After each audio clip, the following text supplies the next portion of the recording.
54세의 임신이라니요. 며느리는 저를 치매 환자 취급하며 요양원에 보내려 했습니다. 동네 사람들은 저를 미친 늙은이라 손가락질했죠. 하지만 그들은 몰랐습니다. 제가 왜 이 선택을 했는지, 그 뒤에 어떤 진실이 숨어 있는지, 그리고 결국 무릎 꿇게 된 건 저를 무시했던 그들이었습니다. 본 영상을 시청하시기 전에 구독과 좋아요 부탁드립니다. 여러분의 작은 관심이 더 좋은 이야기를 만드는 힘이 됩니다. 안녕하세요. 저는 30년 넘게 운영했던 식당 문을 닫았습니다. 새벽 4시에 일어나 장 보고 밤 10시에 설거지하던 삶이었죠. 이젠 쉬어도 되겠다 싶었습니다.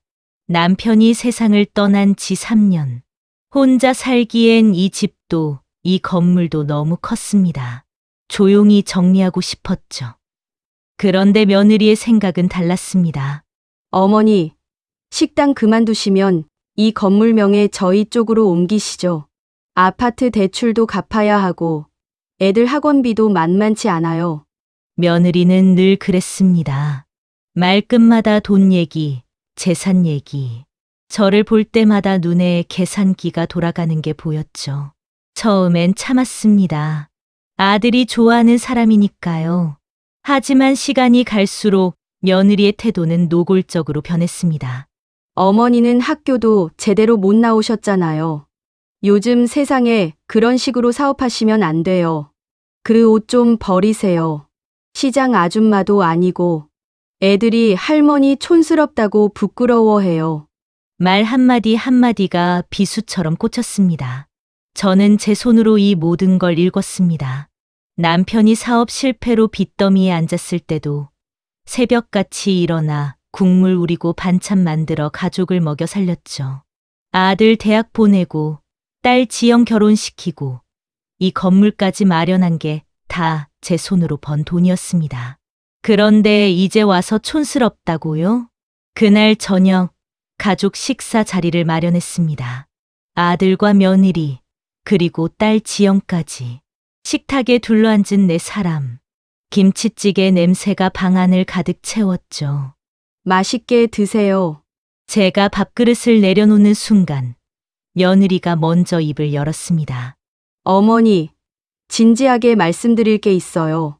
이 건물명에 이전 건 그 얘기 말고 내가 먼저 할 말이 있어. 저는 숟가락을 내려놓았습니다. 심장이 두근거렸죠. 이 말을 하면 어떤 일이 벌어질지 알았으니까요. 하지만 더 이상 미룰 수 없었습니다. 나 임신했어.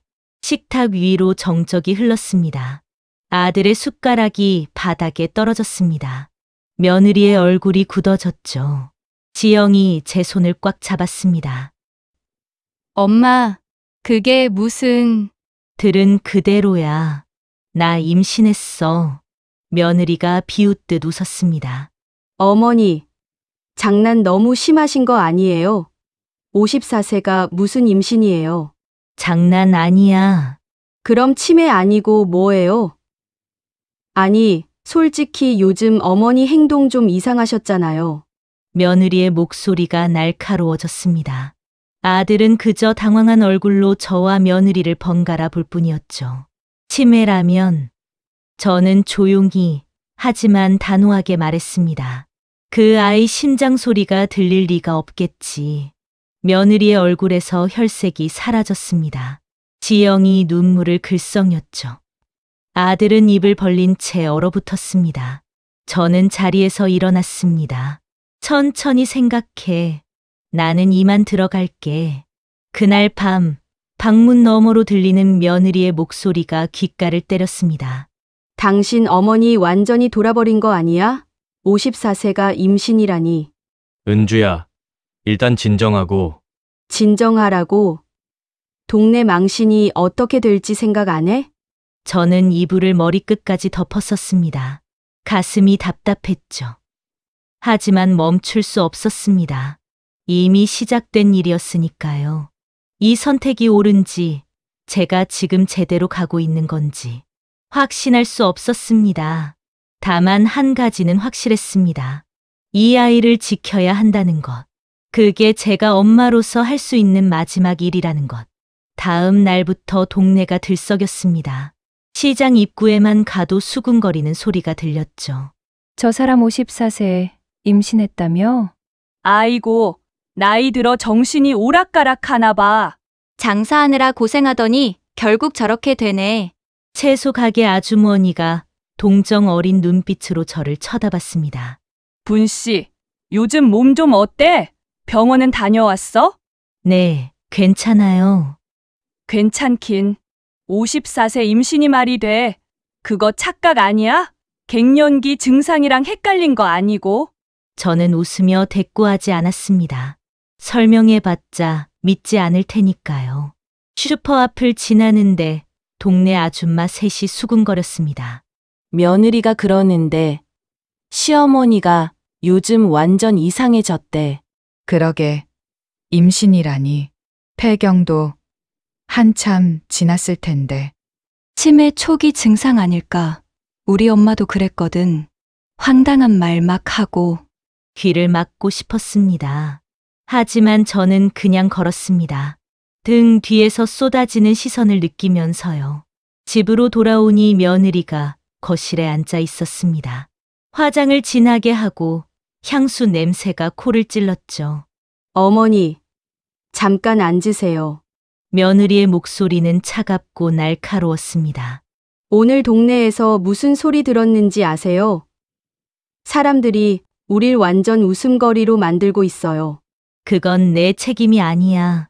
어머니 책임 아니면 누구 책임이에요? 54세 임신이라는 헛소리 때문에 우리 얼굴이 어떻게 되는지 아세요? 며느리의 얼굴이 붉어졌습니다. 애들 학교에서도 소문났어요.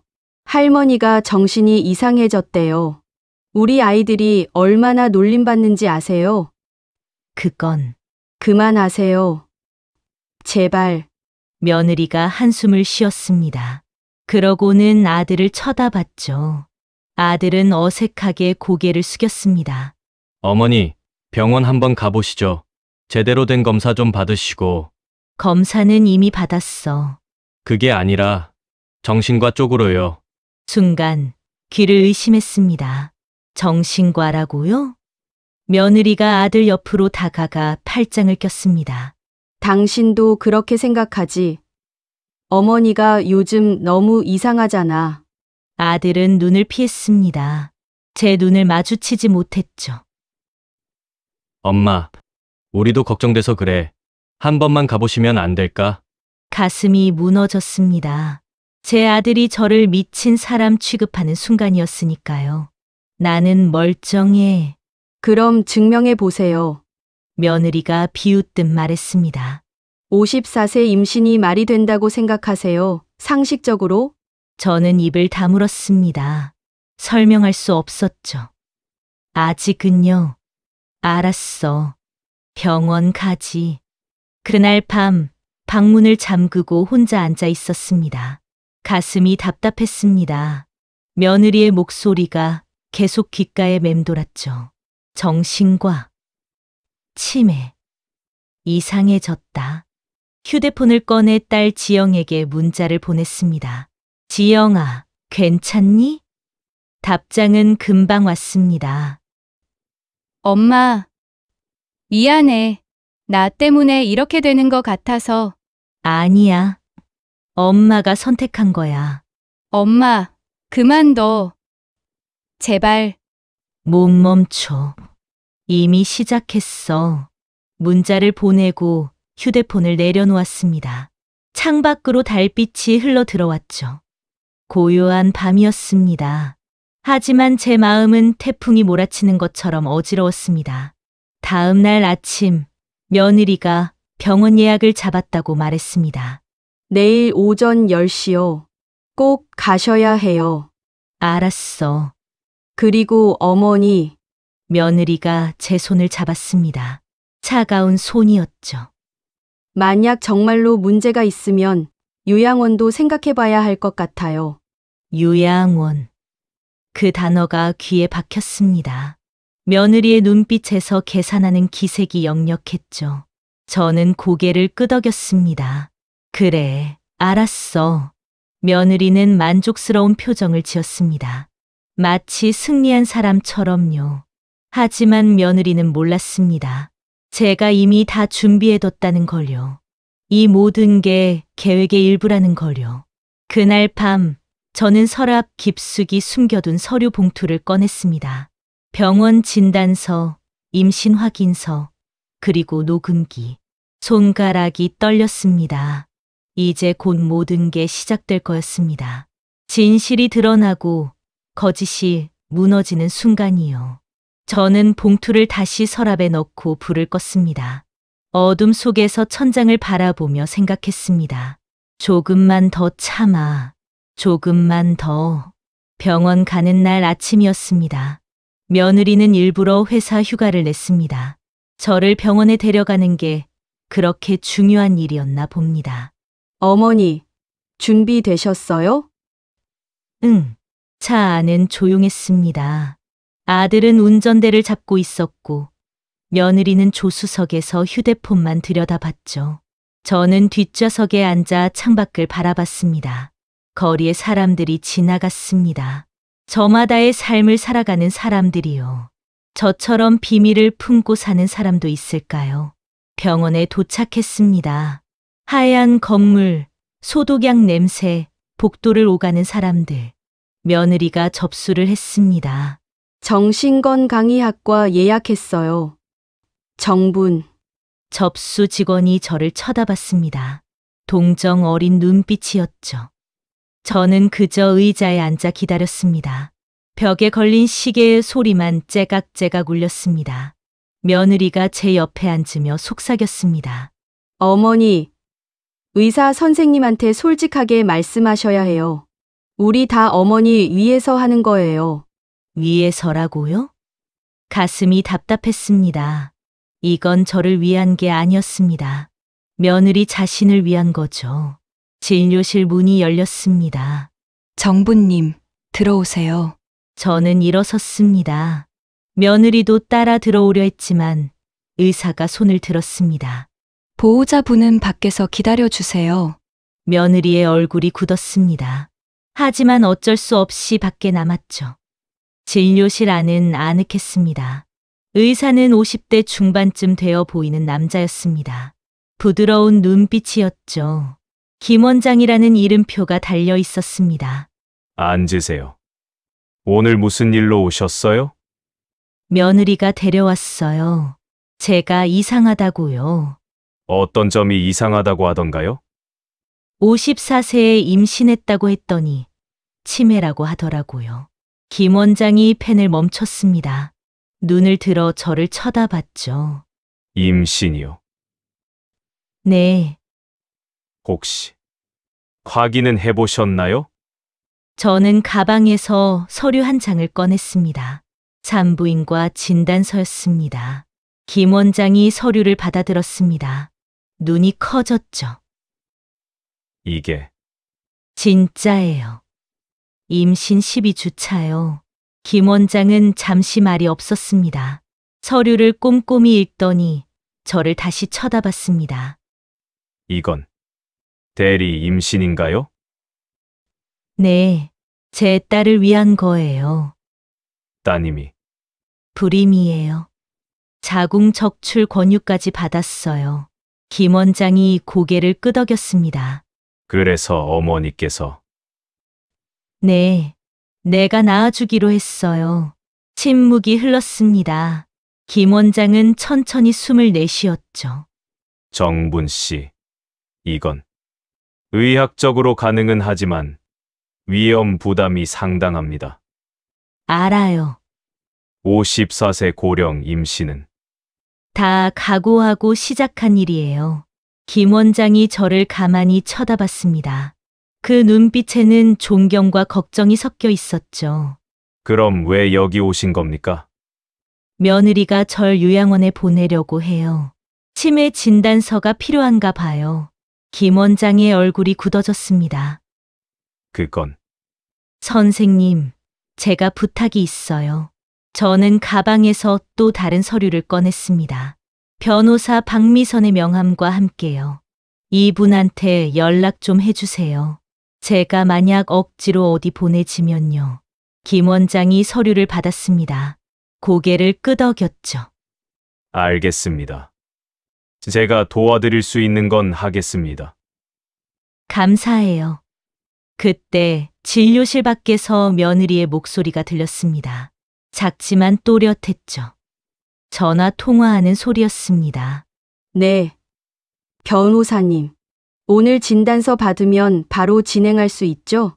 저는 귀를 기울였습니다. 요양원은 어디로 하면 좋을까요? 싼 곳으로요. 김 원장도 들었는지 미간을 찌푸렸습니다.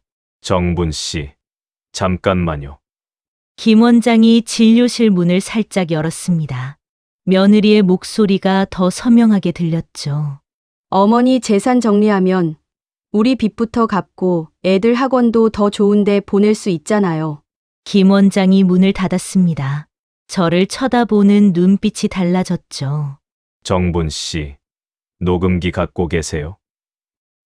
네, 밖에 나가서 그 대화 녹음하세요. 증거가 될 겁니다. 저는 고개를 끄덕였습니다. 진료실을 나왔습니다. 며느리는 복도 끝에서 여전히 전화 중이었습니다. 저는 주머니에서 녹음기를 꺼내 버튼을 눌렀습니다. 며느리에게 천천히 걸어갔죠. 요양원 들어가면 싸게 재산 정리할 수 있어요. 그 건물만 팔면 최소 10억은 되잖아요. 며느리의 목소리가 녹음기에 담겼습니다. 네. 알겠습니다. 진단서 나오는 대로 연락드릴게요. 며느리가 전화를 끊었습니다. 돌아서다 저를 발견하고 깜짝 놀랐죠. 어머니, 언제부터 거기 계셨어요? 방금 누구랑 통화했어? 아, 그냥 친구요. 며느리의 눈빛이 흔들렸습니다. 집에 가자. 차 안은 침묵으로 가득했습니다.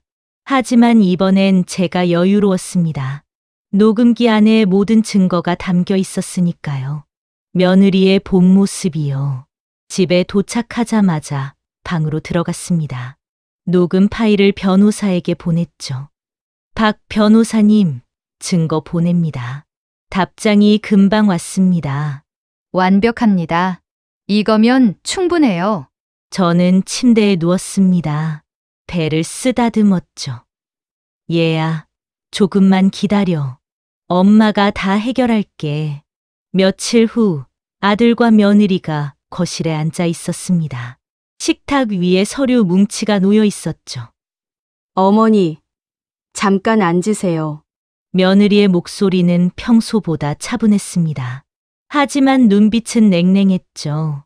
저는 소파에 앉았습니다. 무슨 일이야? 아들이 서류를 내밀었습니다. 엄마, 이거 한번 봐주세요. 서류를 받아들었습니다. 후견인 지정 동의서라고 적혀 있었죠. 손이 떨렸습니다. 이게 뭐야? 어머니를 위한 거예요. 며느리가 끼어들었습니다. 만약 어머니가 판단력이 흐려지시면 저희가 대신 결정할 수 있게요. 내가 뭐가 휘어졌어? 어머니, 54세에 임신이라고 하시잖아요. 며느리의 목소리가 높아졌습니다.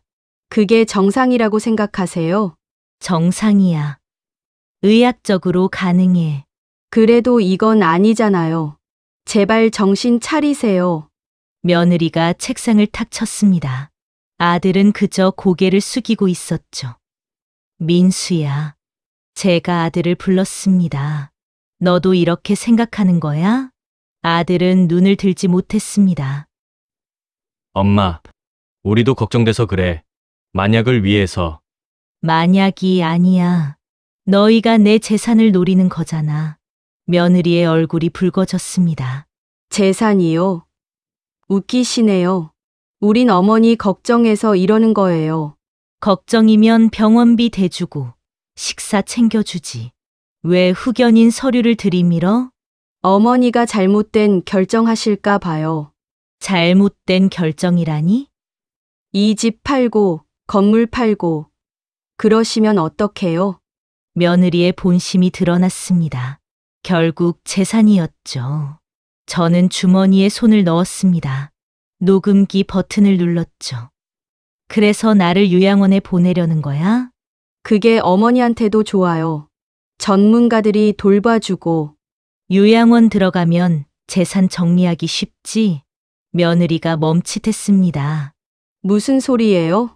며칠 전에 전화로 변호사한테 그렇게 말했잖아. 며느리의 얼굴이 하얗게 질렸습니다. 아들이 고개를 들었죠. 은주야, 그게 무슨 소리야? 아, 아니야. 어머니가 헛소리 하시는 거야. 헛소리가 아니야. 저는 녹음기를 꺼내 탁자 위에 놓았습니다. 다 녹음했어. 재생 버튼을 눌렀습니다. 며느리의 목소리가 흘러나왔죠.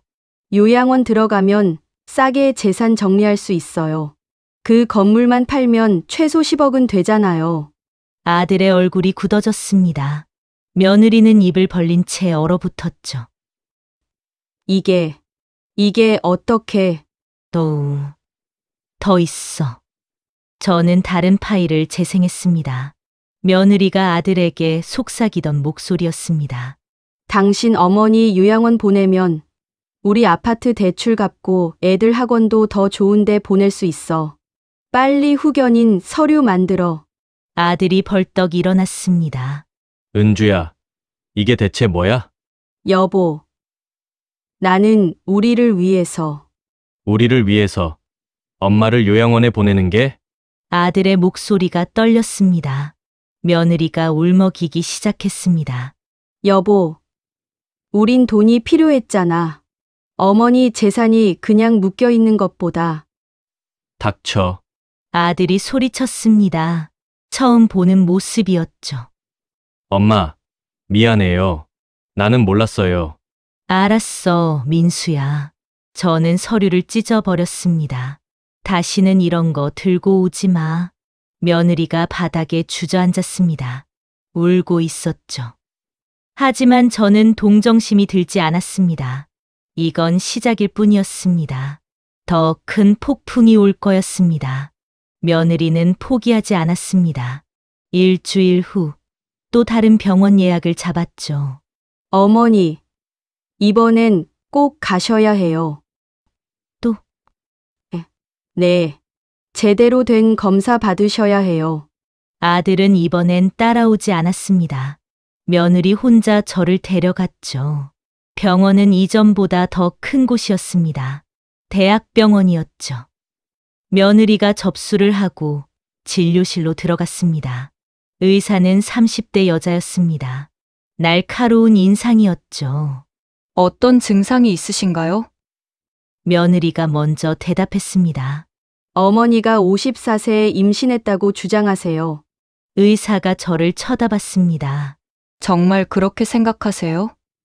생각이 아니라 사실이에요. 저는 가방에서 서류를 꺼냈습니다. 산부인과 진단서, 초음파 사진. 의사가 서류를 받아 읽었습니다. 표정이 굳어졌죠. 이건 진짜예요. 대리 임신이에요. 의사가 며느리를 쳐다봤습니다. 보호자분. 이건 의학적으로 가능한 일입니다.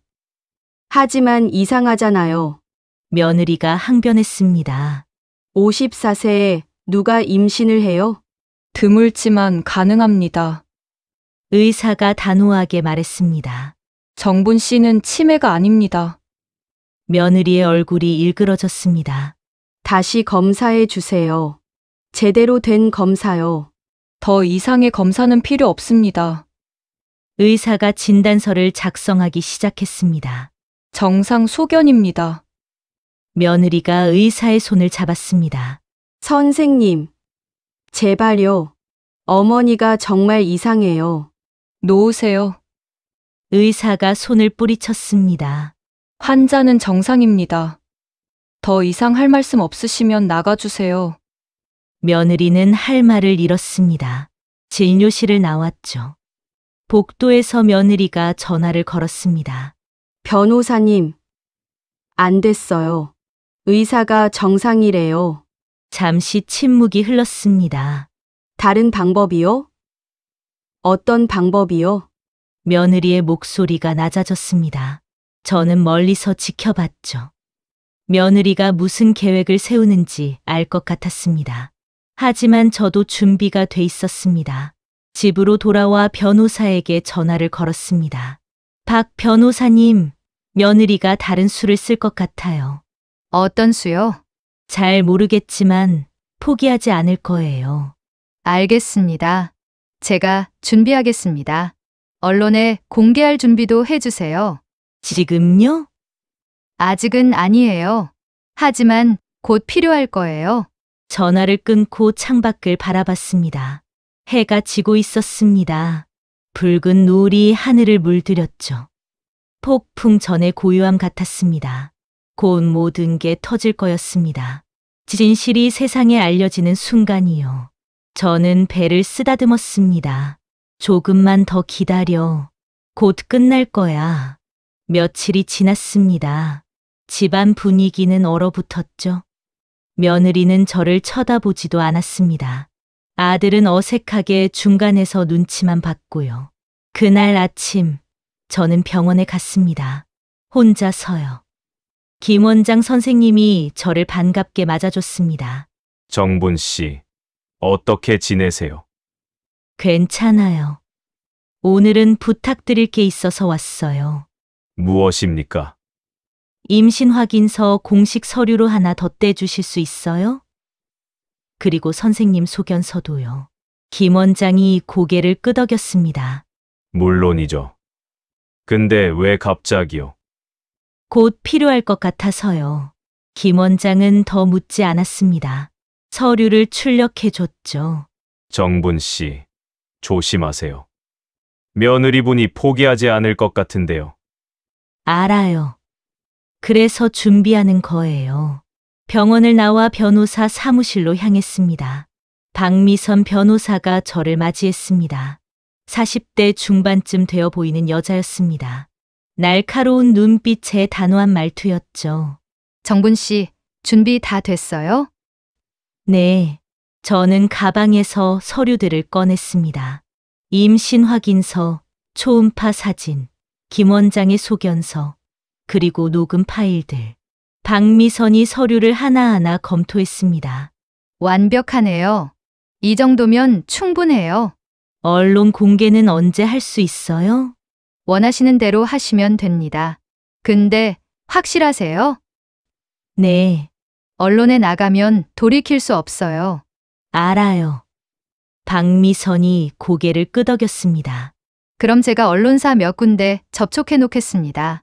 필요할 때 바로 터뜨릴 수 있게요. 감사해요. 그리고 이것도 준비했어요. 박미선이 두꺼운 서류 봉투를 내밀었습니다. 재산보호 조치 서류입니다. 이거 공증받아 두시면 며느리가 함부로 건물이나 집 처분 못해요. 지금 바로 할게요. 우리는 공증 사무실로 갔습니다. 서류에 도장을 찍었죠. 이제 제 재산은 안전했습니다. 며느리가 무슨 짓을 해도요. 집으로 돌아오는 길에 딸 지영에게서 전화가 왔습니다. 엄마, 괜찮아? 응, 괜찮아. 엄마, 미안해. 나 때문에 이렇게 돼서. 아니야. 이건 엄마 선택이야. 오빠네랑은 어때? 걱정 마. 곧 정리될 거야. 엄마, 조심해. 언니가 이상한 소리 하던데. 무슨 소리? 엄마를 어디 보낸다고. 자세히는 못 들었어. 가슴이 철렁했습니다. 알았어. 조심할게. 전화를 끊고 서둘러 집으로 들어갔습니다. 거실엔 아무도 없었죠. 방으로 들어가려는데 며느리 방에서 소리가 들렸습니다. 문틈으로 들여다봤습니다. 며느리가 전화 통화 중이었습니다. 네, 맞아요. 강제 입원 가능한가요? 심장이 쿵 내려앉았습니다. 강제 입원이라고요? 정신병원이요? 거기 들어가면 나오기 힘들다고요? 며느리의 목소리가 점점 커졌습니다. 좋아요. 그럼 그렇게 진행해 주세요. 빨리요. 저는 주머니에서 녹음기를 꺼냈습니다. 재빨리 버튼을 눌렀죠. 며느리가 계속 말했습니다. 어머니 재산만 정리되면 수고비 넉넉히 드릴게요. 녹음이 됐습니다. 완벽하게요. 저는 조용히 제 방으로 들어갔습니다. 문을 잠그고 변호사에게 녹음 파일을 보냈습니다. 긴급입니다. 며느리가 저를 정신병원에 강제 입원시키려 해요. 답장이 바로 왔습니다. 내일 당장 기자회견 준비하겠습니다. 더 이상 미룰 수 없어요. 알겠습니다. 저는 짐을 쌌습니다. 중요한 서류들, 옷 몇 벌, 그리고 돈. 오늘 밤은 여기 있으면 안 될 것 같았습니다. 창문을 열고 밖을 내다봤습니다. 달이 밝았죠. 지영에게 문자를 보냈습니다. 지영아, 엄마 오늘 내 집에 가도 될까? 답장이 금방 왔습니다. 엄마, 무슨 일이야? 당연하지. 얼른 와. 저는 가방을 들고 방문을 열었습니다. 복도는 조용했습니다.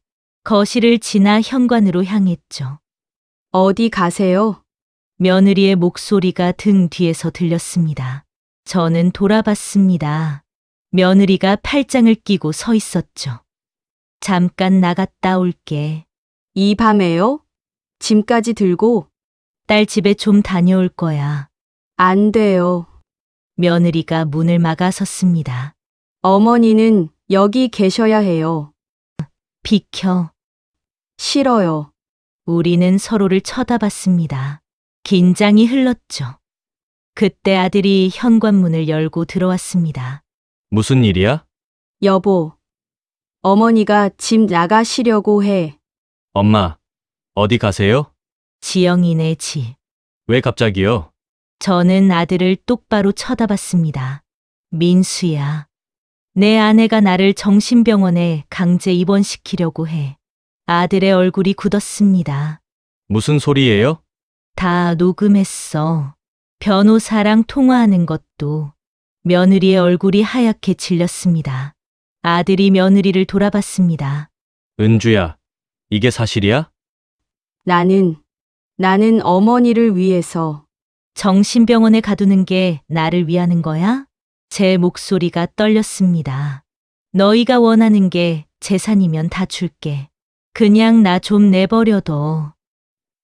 엄마, 아들이 다가왔습니다. 하지만 저는 물러섰죠. 됐어. 나 갈게. 현관문을 열고 나왔습니다. 계단을 내려가는데 눈물이 났습니다. 하지만 돌아보지 않았습니다. 택시를 타고 지영이 집으로 향했습니다. 창밖으로 거리의 불빛들이 흘러갔죠. 내일이면 모든 게 끝날 거였습니다.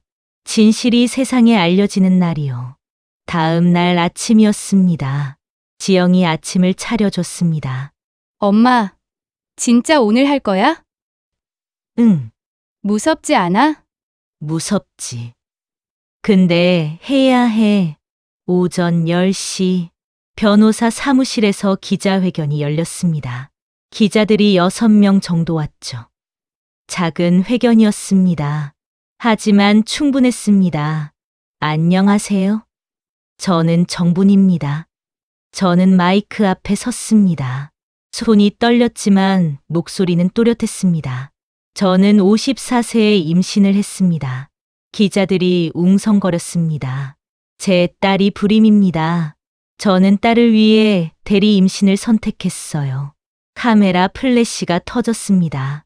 하지만 제 며느리는 저를 치매 환자로 몰아 요양원에 보내려 했습니다. 박미선이 옆에서 서류를 펼쳤습니다. 이것은 며느리가 변호사와 통화한 녹음 파일입니다. 스피커로 며느리의 목소리가 흘러나왔습니다. 요양원 들어가면 싸게 재산 정리할 수 있어요. 기자들이 받아 적기 시작했습니다. 그리고 어제는 저를 정신병원에 강제 입원시키려 했습니다. 또 다른 녹음이 재생됐습니다. 정신병원이요? 거기 들어가면 나오기 힘들다고요? 기자들의 표정이 굳어졌습니다. 저는 미치지 않았습니다. 다만 엄마로서 딸을 위해 선택했을 뿐입니다. 저는 임신 확인서를 들어보였습니다. 이것이 증거입니다. 기자회견이 끝나고 집으로 돌아왔습니다. 아니, 아들 집으로요. 거실엔 아들과 며느리가 앉아 있었습니다. 텔레비전이 켜져 있었죠. 뉴스가 나오고 있었습니다. 54세 여성의 대리 임신, 며느리의 재산 욕심에 요양원 위기. 며느리의 얼굴이 화면에 나왔습니다. 모자이크 처리되긴 했지만요. 며느리가 벌떡 일어났습니다. 어머니, 이게 뭐예요? 봐서 알잖아. 어떻게 이럴 수가 있어요? 우릴 이렇게 망신시켜요? 너희가 먼저 나를 망신시켰잖아. 저는 소파에 앉았습니다. 치매 환자 만들고 요양원 보내고 정신병원까지. 내가 뭘 잘못했어? 며느리가 울기 시작했습니다. 저는 그냥 재산이 필요했지. 알아. 아들이 고개를 들었습니다. 엄마, 우리 잘못했어. 진짜로. 이제 와서? 엄마, 미안해. 아들이 무릎을 꿇었습니다. 며느리도 따라 무릎을 꿇었죠. 어머니, 용서해 주세요. 하지만 저는 차갑게 말했습니다. 용서는 나중에 생각해 볼게. 지금은 각자 생각 좀 해. 저는 자리에서 일어났습니다. 나 지영이네 집에 있을 거야. 당분간은. 엄마, 됐어. 연락하지 마. 집을 나왔습니다. 뒤돌아보지 않았죠. 가슴은 아팠지만 후회는 없었습니다. 이건 제가 해야 할 일이었으니까요. 며칠이 지났습니다. 뉴스는 계속됐죠. 국내 최초 54세 대리 임신 화재, 며느리의 재산 욕심, 시어머니 요양원 보내려다 발가, 감동의 모성애, 딸 위에 몸 바친 엄마. 기사가 쏟아졌습니다. 댓글도 폭발적이었죠. 며느리 인간성 최악이네. 시어머니 정말 대단하시다. 54세의 임신이라니 존경스럽다. 물론 악플도 있었습니다. 54세 임신은 좀 이상한 거 아닌가. 그래도 가족 망신시키는 건. 하지만 대부분은 제 편이었습니다. 그날 저녁, 지영이 집에서 밥을 먹고 있었습니다. 초인종이 울렸죠. 지영이 문을 열었습니다. 아들이었습니다. 혼자였죠. 누나, 엄마 계세요? 지영이 저를 쳐다봤습니다. 저는 고개를 끄덕였습니다. 아들이 들어왔습니다. 수척해 보였죠. 엄마, 왜 왔어? 사과하러 왔어. 아들이 무릎을 꿇었습니다. 엄마, 정말 미안해. 내가 너무 바보였어. 알았어. 은주랑 이혼할 거야. 저는 숟가락을 내려놓았습니다. 뭐, 은주 부모님도 아시고 다들 이혼하래. 나도 그게 맞는 것 같아. 민수야. 엄마가 옳았어. 은주는 재산만 봤어. 나도, 엄마도. 아들의 눈에서 눈물이 떨어졌습니다. 엄마, 용서해줘. 내가 정말 잘못했어. 저는 아들을 일으켰습니다. 꼭 안아줬죠. 괜찮아. 이제 알았으면 됐어. 엄마, 그래도 이혼은 신중하게 생각해. 애들도 있잖아. 알아. 근데 은주가 너무 잘못했어. 우리는 한참을 안고 있었습니다. 지영도 옆에서 울고 있었죠. 가족이 다시 하나가 되는 순간이었습니다. 일주일 후, 큰 방송국에서 연락이 왔습니다. 인터뷰 요청이었죠. 정분 씨 이야기를 제대로 다루고 싶습니다. 저는 수락했습니다. 스튜디오에 갔습니다. 진행자가 따뜻하게 맞아줬죠. 정분 씨, 오늘 나와주셔서 감사합니다. 네. 54세에 임신 결정하신 이유가 뭔가요? 제 딸이 아이를 가질 수 없었어요. 엄마로서 해줄 수 있는 게 이것밖에 없었죠. 며느리분과의 갈등은 어떠세요? 힘들었어요. 하지만 이제 진실이 밝혀졌으니 괜찮아요. 인터뷰는 30분 동안 이어졌습니다. 방송이 나간 후 반응은 폭발적이었습니다. 정분 씨 응원합니다. 진짜 엄마의 사랑이네요. 며느리는 반성해야 해요. 그리고 며느리에게도 변화가 생겼습니다. 며느리가 직접 찾아왔습니다. 혼자서요. 어머니, 며느리는 많이 초췌해져 있었습니다. 앉아. 어머니, 정말 죄송해요. 며느리가 바닥에 무릎을 꿇었습니다. 제가 너무 욕심이 많았어요. 알아. 돈만 보였어요. 어머니는 안 보이고 며느리가 울기 시작했습니다. 이혼하게 생겼어요. 회사도 잘렸어요. 친구들도 다 떠났어요. 그래. 제발 용서해 주세요. 저는 며느리를 쳐다봤습니다. 진심으로 뉘우치는 것 같았습니다. 일어나. 어머니, 일어나라니까. 며느리가 일어났습니다. 저는 며느리의 손을 잡았습니다. 너도 힘들었겠지. 돈 때문에. 어머니, 이혼은 하지 마. 애들 생각해서. 하지만 대신 조건이 있어. 무엇이든 할게요.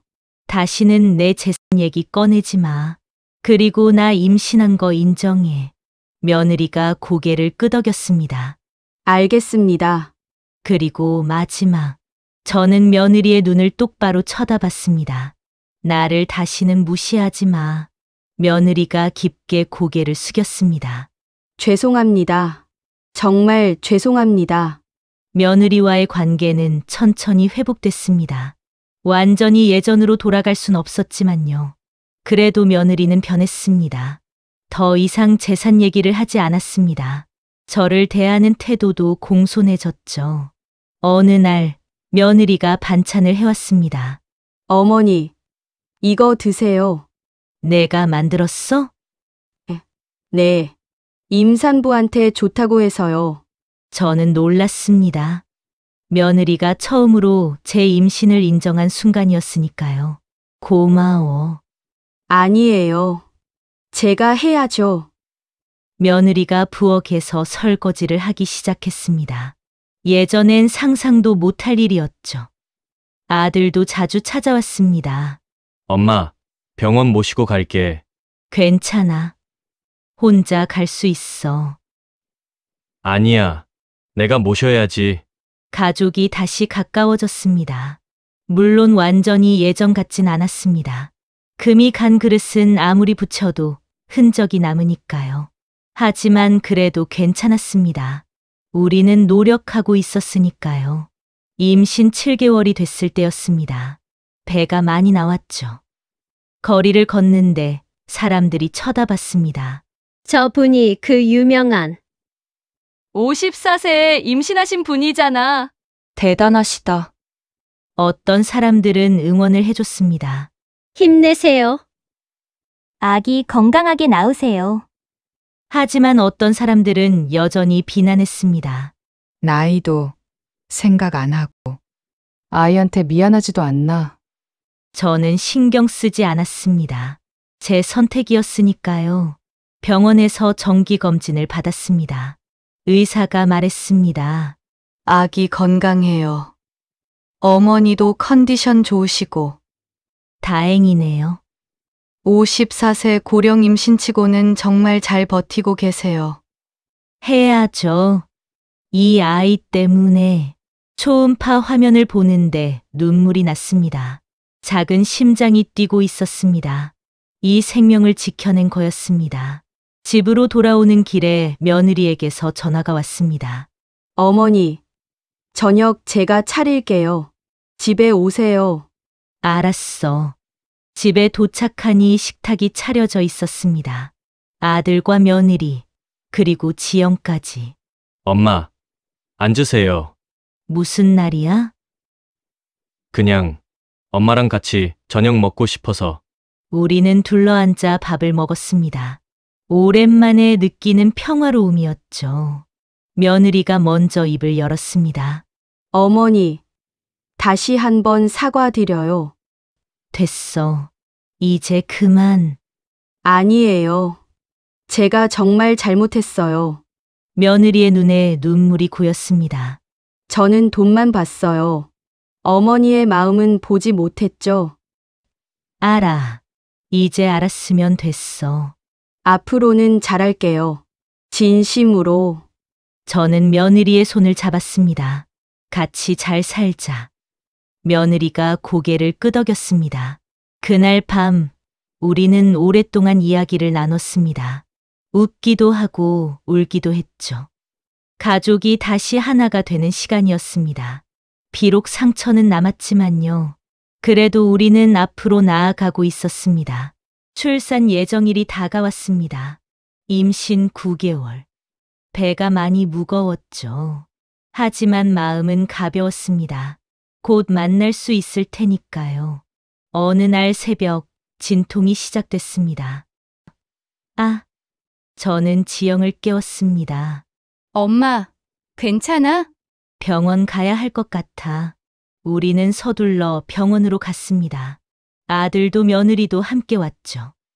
분만실에 들어갔습니다. 의사들이 분주하게 움직였습니다. 정분 씨, 힘내세요. 네, 진통이 심해졌습니다. 54세의 몸은 예전 같지 않았죠. 힘들었습니다. 하지만 포기할 수 없었습니다. 조금만 더요.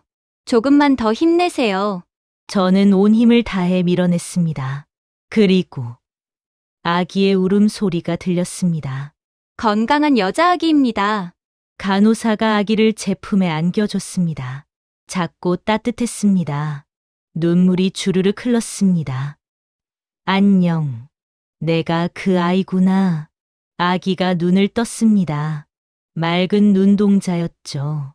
문 밖에서 지영이 울고 있었습니다. 엄마, 고마워. 아들과 며느리도 눈물을 흘리고 있었습니다. 어머니, 정말 감사합니다. 며느리의 목소리는 진심이었습니다. 병실로 옮겨졌습니다. 가족들이 모두 모였죠. 지영이 아기를 안았습니다. 엄마, 이게 내 아이야?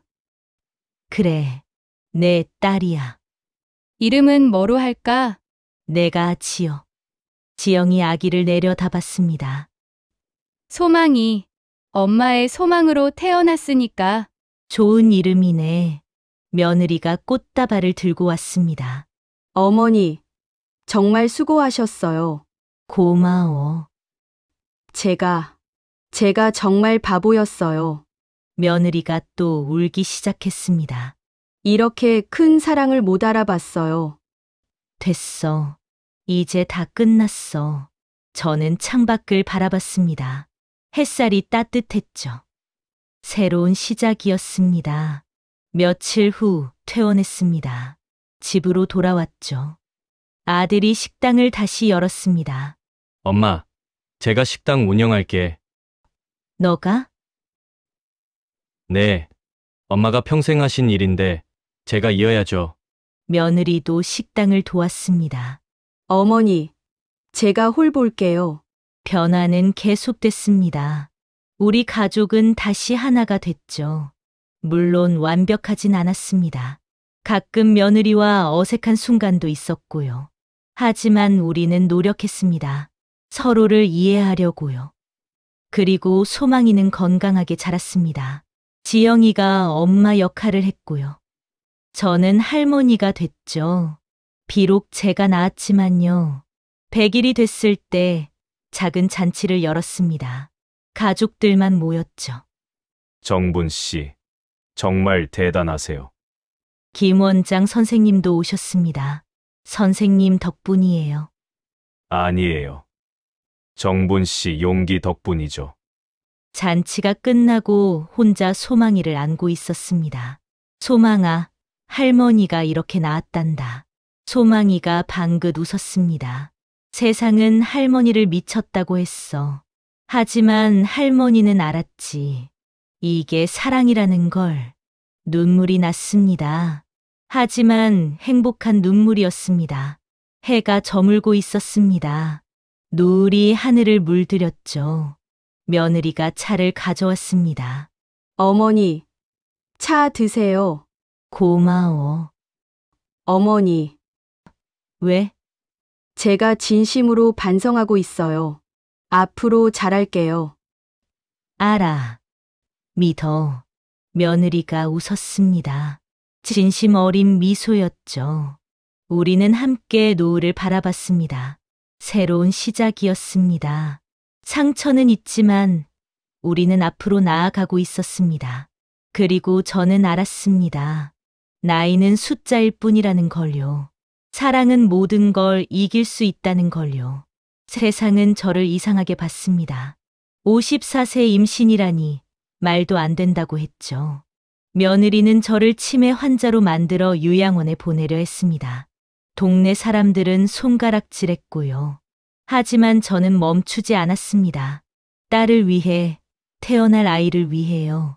그리고 결국 진실이 밝혀졌습니다. 며느리의 욕심이 세상에 드러났고요. 며느리는 무릎을 꿇었죠. 지금은 우리 가족 모두 함께 살아가고 있습니다. 완벽하진 않습니다. 하지만 우리는 노력하고 있습니다. 저는 오늘도 소망이를 안고 있습니다. 이 아이의 웃음소리를 들으며 생각합니다. 제 선택이 옳았다고요. 나이는 숫자일 뿐입니다. 사랑은 나이를 넘어서니까요. 세상이 뭐라 하든 저는 후회하지 않습니다. 이게 바로 엄마의 사랑이니까요. 여러분도 기억하세요. 진심은 언젠가 통한다는 걸요. 그리고 가족은 결국 하나라는 걸요. 지금까지 제 이야기를 들어주셔서 감사합니다. 다음에 또 다른 이야기로 찾아올게요.